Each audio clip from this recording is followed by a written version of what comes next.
ये एक और बड़ी इंटरेस्टिंग बात है अब यमुना के, जब इतना एक इस तरह का कैरेक्टर निभाना जो कि इस तरह इतनी ट्रोमैटिक एक्सपीरियंसेस से गुजर रहा है, तो पहला सवाल तो ये भी बनता है कि जब कोई एक्टर इस तरह का कैरेक्टर प्ले करता है तो क्या वो जो कैरेक्टर के साथ जिंदगी में हो रही होती हैं एक्सपीरियंसेस, वो एक्टर की जिंदगी के ऊपर असरअंदाज होती हैं? होते हैं थोड़े बहुत। जैसे हम लोगों ने वो पार्टी का जो शुरू के एपिसोड का सीन था, और जब हम जूनियर आर्टिस्ट बुलाते हैं और एक पूरे पार्टी का माहौल बनाते हैं, तो मैंने तो भाई बड़ा, मेरे तो बिल्कुल अल्लाह का मैंने शुक्र अदा किया कि मेरी ये सारी ज़िंदगी ऐसी नहीं है।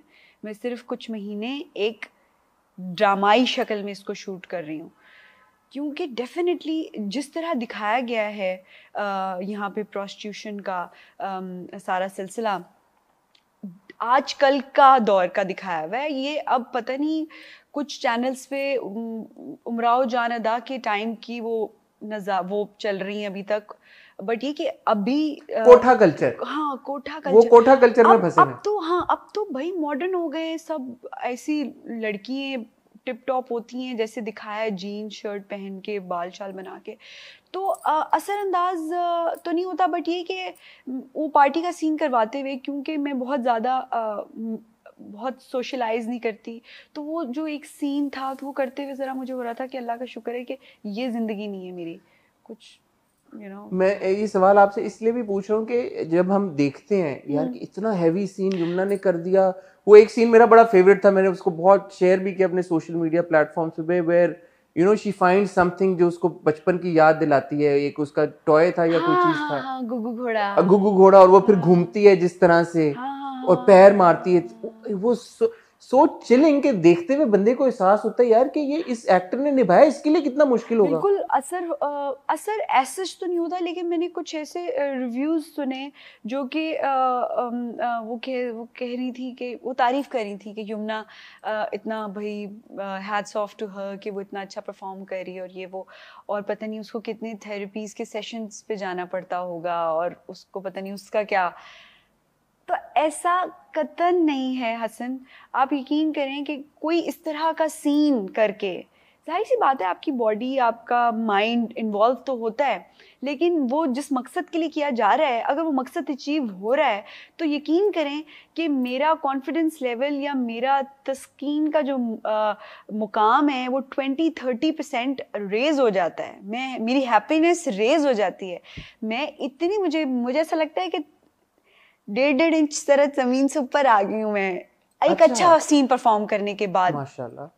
तो ऐसा नहीं होता कि मेरे दिमाग पे असर हो गया हो या मैं थोड़ा खुद भी ऐसा फील कर रही हूँ या मुझे थेरेपीज के सेशंस पे जाना पड़ रहा हो, तो ऐसा बिल्कुल नहीं है। मैं जब वो देख रही थी रिव्यूज़, वो लोग बहुत तारीफ़ कर रहे थे, लेकिन मैं सोच रही थी कि मैं बताना चाहती हूँ कि मेरी अपनी ज़ात पे एक बहुत ही अच्छा इम्पैक्ट होता है जब मैं कोई एक चीज़ को अच्छे से एग्जीक्यूट कर लेती हूँ। ये ऐसे ही है, कोई आर्किटेक्ट बहुत अच्छा घर बना ले, लेकिन उसमें इमोशंस इन्वॉल्व नहीं होते। एक्टिंग में इमोशंस इन्वॉल्व होते हैं। समझता हूँ यमुना, क्योंकि कुछ एक्टर्स ने वैसे ऑन रिकॉर्ड ये बात बोली भी है कि कुछ जब वो बहुत डार्क कैरेक्टर्स करते हैं या बहुत उनका जो प्रोसेस होता है जिसमें कैरेक्टर में इतना घुस जाते हैं कि उनको बाहर आने में कुछ टाइम लगता है, and they may be need therapy also. So it is great कि अगर आप उस तरह से डिस्कनेक्ट इतनी आसानी से कर पाती हैं, जो कि only proves what a great actor you are. No, that is actually Hasan, मैं तो हमेशा ही कहती हूँ कि जो मुझसे अक्सर कभी कभार कोई डायरेक्टर पूछते हैं कि आप बताएं सीन को कैसे परफॉर्म करेंगी, या अगर कोई एक्टर कहे कि यमुना आप हमारे, अब मैं नहीं कर पाती। वो एक मोमेंट होता है और वो जो भी होता है वो एनर्जी सब मुझे तो अल्लाह की तरफ से लेकिन ये आप बात जो कह रही हैं, यकीन करें हसन, मेरे अंदर इतनी नहीं है पावर्स। मेरा कॉन्फिडेंस आप देख लें, मैं कहीं अब मैं लोगों से मिलती हूँ, लोग कहते हैं लगता नहीं है टीवी में काम करती हैं आप एक्टर। लेकिन मुझे एक बात समझाएं, आप बड़ी मजे की बात कह रही हैं।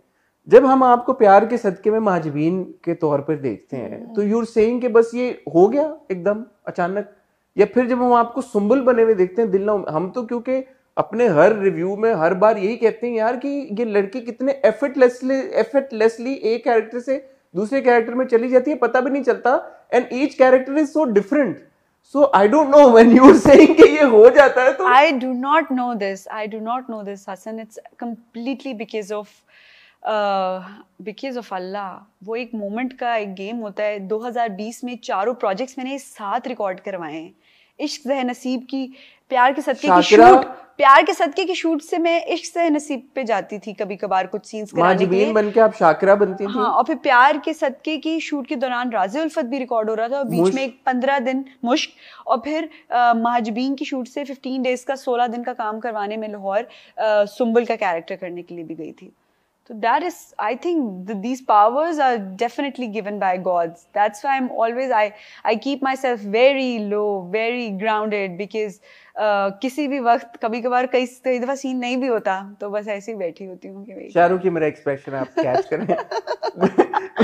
This is true. This is very true. Like there's no science behind any of my act. अच्छा ठीक है, ओके, मान लिया आपकी बात। बट मुझे ये बताएं, जब आप स्क्रिप्ट देखती हैं, पढ़ती हैं, या जब आप सेट के ऊपर जाती हैं, माशाल्लाह you working with a person like Farooq Rain, and then you've got Kashif भाई, and then of course you've got Siraj भाई, सारे बड़े जबरदस्त डायरेक्टर्स हैं, सबकी अपनी भी एक बड़ी इनपुट है, समझ है।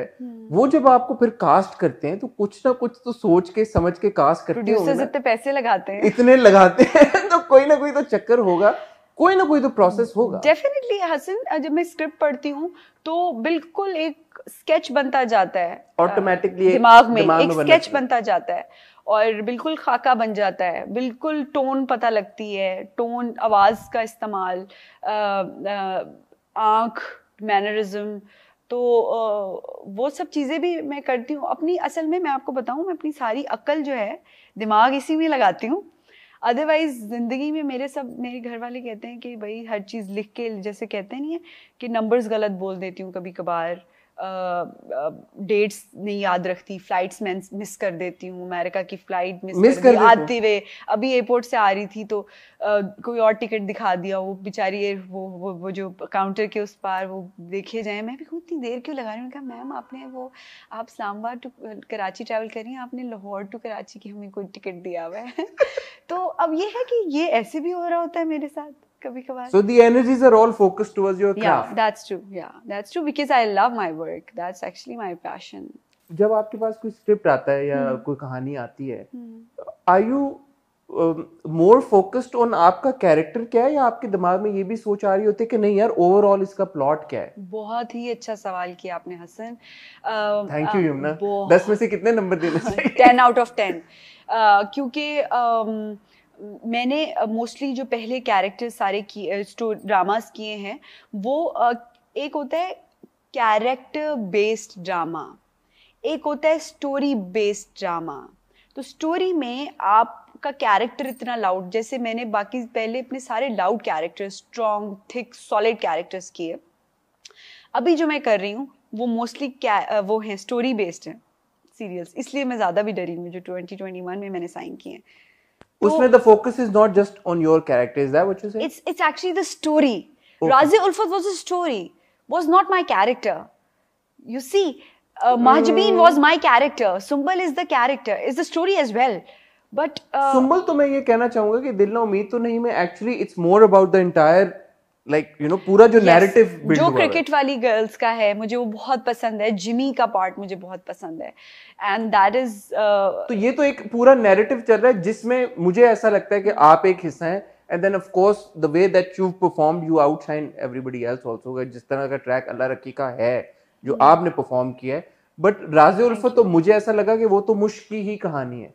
अगर आप राज़े उल्फत में से उसमें एक साइड, उसमें जो हमारा कह लें कोमल अजीज प्ले करी थी, वो एक नेगेटिव स्ट्रॉन्ग कैरेक्टर था, but even then she was also, everyone was circling around Mushk and Mushk's life, so that I believed कि was again Yamuna driven. Yeah but ये कि मेरा ज्यादा फोकस कैरेक्टर्स पे होता है। कोई ऐसा हो कि कहानी, आप देखें प्यार के सदके की जो कहानी थी वो एक रुकी हुई थी, वो तो वो नहीं, वो रुकी हुई कहानी थी। पूरी 26 किस्तें आप एक उस पे करना, वो बड़ा टेक्निकल फारूक भाई ने उसको निकाला था, उसमें एंटरटेनमेंट या उसमें रोमांस या वो सब चीज़ें ऐड करके। अदरवाइज आप ये देखिए कि मैं कैरेक्टर्स पे ज़्यादा मेरा ध्यान होता है। एक्स्ट्राऑर्डिनरी कहानी हो तो मैं कहती हूँ कि यार हाँ ये मैंने करना है। आपको प्रेशर नहीं फील होता जैसे फारूक भाई चूज करेंगे यार मैंने महाजबीन के रोल में यमुना को लेना है। एंड नाउ एवरीबडी नोज कि यार Pyaar Ke Sadqay is essentially about Yamuna's character and Bilal's character, Abdullah और महाजबीन की ये कहानी है। तो वो तो आप अपने कंधों पे लेके चलनी है। राज़ी उल्फत अगेन वन वुड से कि यार क्योंकि सारी कॉन्फ्लिक्ट ही मुश्क के इर्द गिर्द रिवॉल्व करती है, वहीं से निकलती है, सारी जिम्मेदारी यमुना के कंधों के ऊपर। दिल ना उम्मीद तो नहीं में ठीक है, अगरचे यमुना का track is there and there are two parallel tracks as well, but then Yumna is the biggest star of them all, so एकदम से दोबारा जिम्मेदारी यमुना के कंधों में आ जाती है। so all these directors also जो आप कह रही हैं producers पैसे ज्यादा और वो सब कुछ, but at the end of the day they also know कि when they're taking Yumna they know कि they are sorted, ये सारा प्रेशर यमुना हैंडल कर सकती है यमुना, ऑब्वियसली कर तो रही है माशाल्लाह। हसन, जब मैंने एक्टिंग का सोचती थी और मैं कहती थी कि मुझको एक्ट करना है, तो मुझे ऐसा लगता था कि कोई ना कोई साइड कैरेक्टर, कोई बहन का या कोई तो मिल ही जाएगा मुझे। मैंने हमेशा अपने आप को बड़ा अंडर एस्टिमेट सोचा, और लेकिन मुझे एज एन एक्टर स्ट्रेंथ्स पता थी। जहाँ तक आपका ये सवाल है, हाय इसका जवाब भी जहन में नहीं आ रहा एकदम से जहाँ तक आपका सवाल है, तो मैंने जब शुरू किया था ना हसन काम अपना, तो मुझे होता था कि मुझे पता होता था कि मैं लुक्स पे बहुत ज़्यादा ध्यान नहीं देती थी। लाइक अगर मैं देखूं अपने आप को एज अ फैमिली में भी ना, मेरे बहन भाई बहुत खुश शक्ल और बहुत गुड लुकिंग है, एक्स्ट्रॉर्डिनरी है। अच्छा, अगर आप ये कहना चाह रही हैं कि आप खूबसूरत नहीं है, नहीं हसन, मैं आपको बताती हूँ और या आप खुश शक्ल मतलब नहीं, सुन तो ले मेरी बात। नहीं, मैं ये एंटरटेन ही नहीं करना चाहता ये थॉट। सुने प्लीज मेरी बात सुने। तो मुझे होता था कि मुझे इस वक्त जो मिल रहा है ना, जो भी स्क्रिप्ट मिल रहा है, उसको मैंने ना उसको कुछ नहीं भी होगा ना उसमें, तो मैंने ऐसा काम करना है कि वो नजर आए,